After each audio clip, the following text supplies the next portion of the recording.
Olá pessoal, mais um vídeo da série de resumo de material para certificação Cloud Digital Leader da Google, da GCP, né? E aqui a gente vai trazer quinto vídeo. O tema vai ser como escalar essa infraestrutura na era digital, né? Se eu tenho uma empresa hoje, eu tenho que entender um pouco, definir essa infraestrutura, entender o velho modelo, o novo modelo baseado em nuvem, cloud, como conhecer, trabalhar com os serviços de computação do Google e descobrir essas várias opções de máquinas e de recursos que eu posso consumir.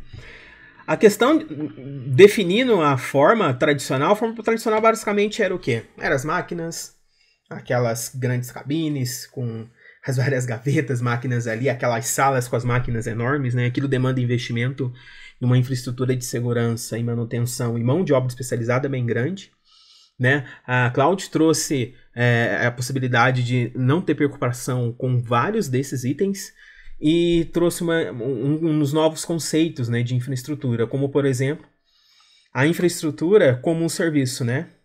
O IaaS, Infrastructure as a Service, ou seja, eu consigo pegar a infraestrutura, hoje é um serviço. Eu consigo criar máquinas, demandar recursos, configurações com poucos cliques.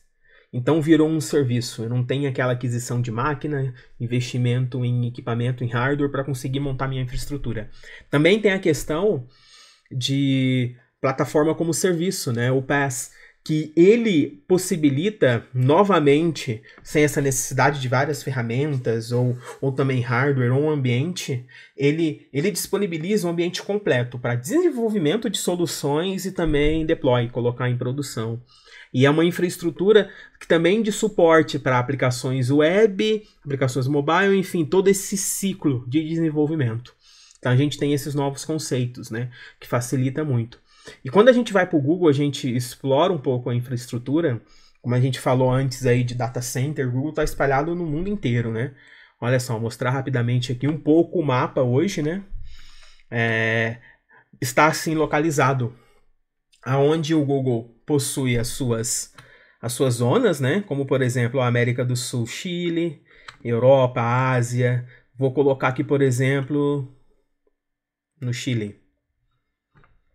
Né? Então, o Chile possui uma zona no Chile e dentro dessa região, né, do Chile, possui zonas, possui outros data centers, né, que se comunicam. Não vou entrar muito no conceito técnico porque não é pedido na certificação, mas entendam que quando eu falo dessa infraestrutura, dessa localização, elas estão divididas em regiões.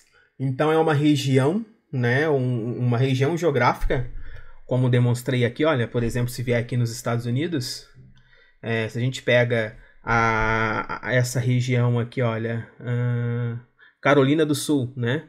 Carolina do Sul possui uma região, e dentro da região da Carolina do Sul possui zonas, possuem locais em que estão locais diferentes, que possuem essa concentração de data center. Então, às vezes, se acontece, por exemplo, um desses prédios acontece algum acidente dentro dessa região em uma zona A. Você, em muitos serviços do Google, você pode ter armazenamento ou localização de serviços em diferentes zonas. Então, se tem um comprometimento, uma queda, acontece alguma coisa séria em uma zona onde tem um número X de máquinas e teu serviço está ali, ela pode ir para uma outra zona dentro da região e continuar funcionando. Tá? Eu aconselho que depois leia um pouco mais sobre isso, para não entrar em muitos detalhes e não deixar o vídeo tão longo. Mas existem essas regiões onde possui zonas, né, com diferentes locais, concentração de data centers dessas máquinas, que possibilita a gente consumir. Né? São mais de 145 regiões espalhadas pelo mundo, onde possuem essa conexão, né, via cabo, tem cabos oceanos pelo oceano, né? Então se a gente vê isso aqui, um mapa mundi, essas regiões todas conversam entre si através de cabos submarinos aqui para manter essa conexão, né, no mundo inteiro. E também a gente tem o cenário que são grande escala, né? São mais de 1000 servidores e estruturas, enfim, é um número muito grande de máquinas funcionando aí pelo mundo, né? Que possibilita essa utilização de infraestrutura. Então a gente viu um pouco que, quando a gente fala de TI, né, tecnologia da informação, a gente pensa na infraestrutura, é importante entender essa questão de servidores conectados, e que toda essa infraestrutura da Google, ela está conectada para possibilitar que o seu serviço transite entre elas, né? E essa necessidade. E a gente consegue, uma perspectiva do cliente, entregar serviços para a gente consumir também, para o nosso cliente final consumir, que entregam mais velocidade, essa facilidade do nosso time de montar essa infraestrutura, ficou muito mais fácil para a gente consumir os recursos quando for necessário. E o Google possui uma malha mundial aí de localização de serviço bem vasta, o que possibilita numa questão de desenvolvimento ou necessidade bem abrangente. Então isso é um pouquinho da infraestrutura. E quando a gente fala de alguns serviços que estão com essa infraestrutura, a gente tem a questão das máquinas virtuais, a gente consegue criar máquinas virtuais com um número incrível de quantidade, ou em cluster, né, agrupadas ou não, individuais. Então a gente consegue ter essa visão que a nossa aplicação, criar uma máquina para uma aplicação consumir que tem um sistema operacional definido, né?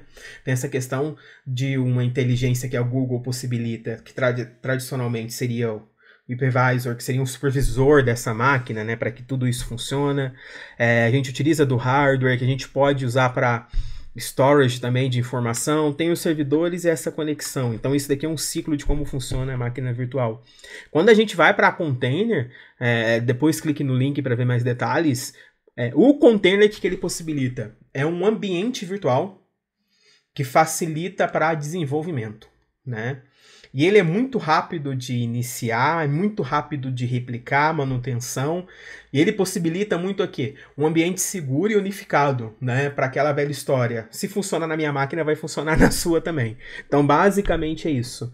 E tem o Kubernetes, que é um produto open source, produto aberto que foi desenvolvido no Google, e ele faz essa orquestração de container. Então, ele consegue cuidar aí de 300, 400, 500 máquinas. Imagina o cenário ao mesmo tempo funcionando, né, e mantendo elas, e quando uma desliga, consegue substituir por outra, enfim. Dê uma olhada mais nas referências, tente saber um pouco mais de container, que não é o principal objetivo aqui do vídeo, né. E quando a gente vai para o serverless, né, esse conceito de consumir serviço, a computação é um serviço, a arquitetura, e ela é totalmente gerenciada.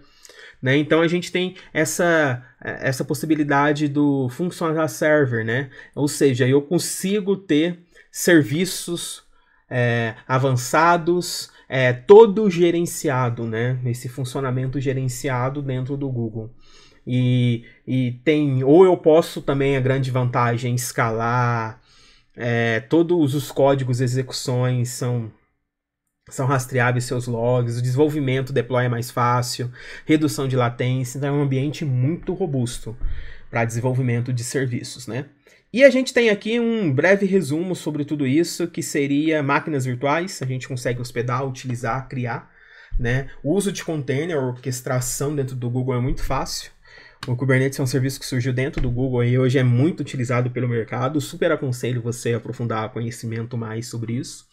E o Serverless Computing, né, que é essa execução, esse gerenciamento, a responsabilidade de você ter um gerenciamento menor com uma escalabilidade, disponibilidade, desenvolvimento, redução de latência, um monte de benefício na sua infraestrutura.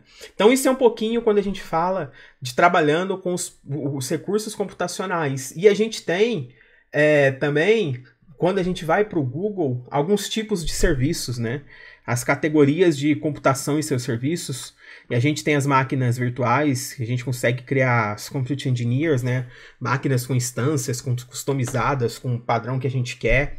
Tem um Bare Metal, que é um suporte especializado, é um serviço de grande performance para os workloads mais robustos, onde eu consigo conectar com database também da Oracle, realizar essas conexões e ter uma latência, o tempo de resposta baixíssimo. O VMware Engine, que dá suporte a máquinas baseadas em VMware, né, e aplicações, para uma nuvem privada, e a gente é onde consegue ofertar cenários de migração, eu trazer essa infraestrutura para GCP e ter essa conexão. os containers, onde tem o serviço de Kubernetes Engineers, onde a gente lê Kubernetes e seus containers e faz toda a orquestração dessas máquinas virtuais, pipelines de CI/CD, que é muito utilizado hoje nessa produção constante. Atos tem serviço que possibilita a conexão multi-crowd, deploy, que ele lê também Kubernetes Engineers, e ele consegue pegar a infraestrutura baseada em VM e migrar para containers, né? Cloud-Run, que é um serviço totalmente gerenciado, que ele consegue fazer gestão de containers, escalar do zero, realizar deploy, microserviços, é um grande apoio aí junto com Kubernetes. E quando a gente vai para o serverless, né? O App Engine, que seria uma plataforma, ambiente, um serviço para desenvolvimento. Ele é muito rápido, escalado, e é muito bom para apps, websites, e ele consegue fazer teste AB, fazer essa gestão de vários versionamentos e tipos e versões desse código. Cloud Functions também está aqui como serverless, né? Ele consegue auxiliar nessa plataforma de codificação para a gestão dos containers. E aqui tudo pode ser ativado por evento ou por algum acontecimento, então você consegue essa automação, né?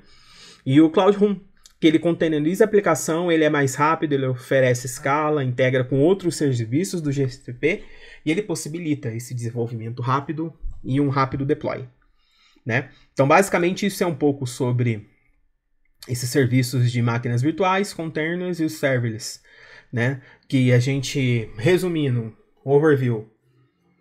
Google Cloud Compute possui várias opções de serviços para máquinas virtuais, aí, para migração, ou VMware Engine também. A questão de containers com Kubernetes Engine, com apoio do Atos e o Cloud Run para essa gestão, né? E o App Engine, que junto com o Cloud Functions também, o Cloud Run, eles possibilitam a gestão de containers e essa automação do fluxo, que é muito importante para ganhar de tempo, produtividade e resultados. Então, isso é um pouco, né, que a gente precisou entender sobre todo esse cenário.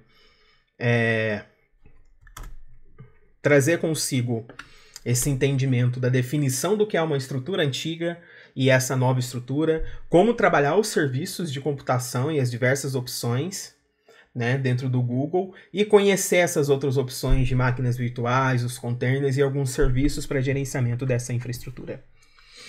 Então é isso, pessoal. Fico por aqui com mais esse vídeo e a gente se vê no próximo. Um abraço e até mais.